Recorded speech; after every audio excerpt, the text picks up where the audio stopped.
গত ৪ আগস্ট বরিশাল নগরীর বিএনপির দলীয় কার্যালয়ে হামলা, ভাঙচুর, অগ্নিসংযোগ ও লুটের ঘটনা ঘটে।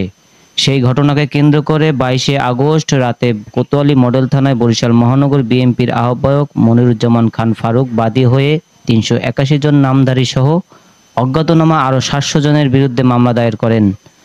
ভিডিওতে যেসব আওয়ামী লীগের নেতাকর্মীদের দেখা যায় তারা সদর আসনের সাবেক সংসদ সদস্য জাহিদ ফারুক শামীম, সদ্য সাবেক মেয়র আবুল খায়ের আবদুল্লাহ ও মহানগর আওয়ামী লীগের সাধারণ সম্পাদক শ্রীনিয়াবাত সাদেক আবদুল্লাহর অনুসারী। তবে উপস্থিত নেতাকর্মীদের অধিকাংশই শ্রীনিয়াবাত সাদেক আবদুল্লাহর অনুসারী।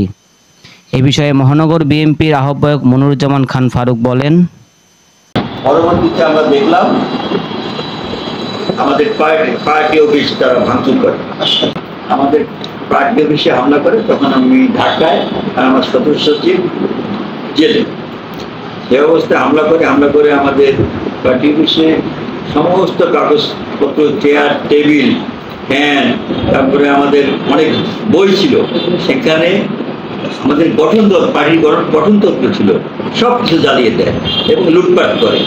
এবং পার্টি অফিসের থেকে আমাদের যে ক্ষতি হয়েছে এটা সেটা অনেক টাকার ক্ষতি করে। টাকার কোনো কথা না, কিন্তু এইভাবে পার্টি অফিসটাকে তারা ধ্বংস করলো, নষ্ট করলো, এর বিরুদ্ধে কিন্তু আমরা ইতিমধ্যে গতকালকে রাতে আমরা মামলা দেই।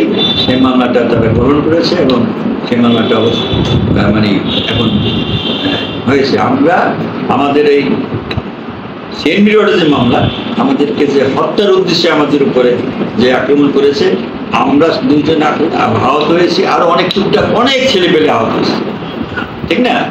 সেটাও আমরা আইনগতভাবে তাদের বিরুদ্ধে আইনের আশ্রয় নিয়ে তাদের বিরুদ্ধে মামলা হবে। সে মামলা প্রসেস চালাচ্ছি।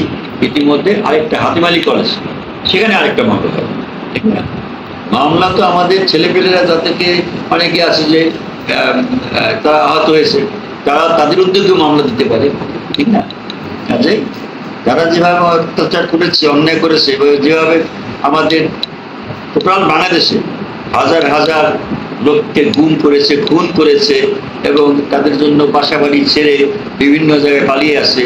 যেমন আয়না ঘরে অনেককে পাওয়া গেছে, দীর্ঘ 10 বছর 12 বছর ধরে তারা ওইখানে পড়ে রয়েছে। আমরা সবাই মনে করছি মেরেই ফেলেছে, ইলিয়াস আলী সহ, তারপরে অনেক লোক, অমৃত লোক।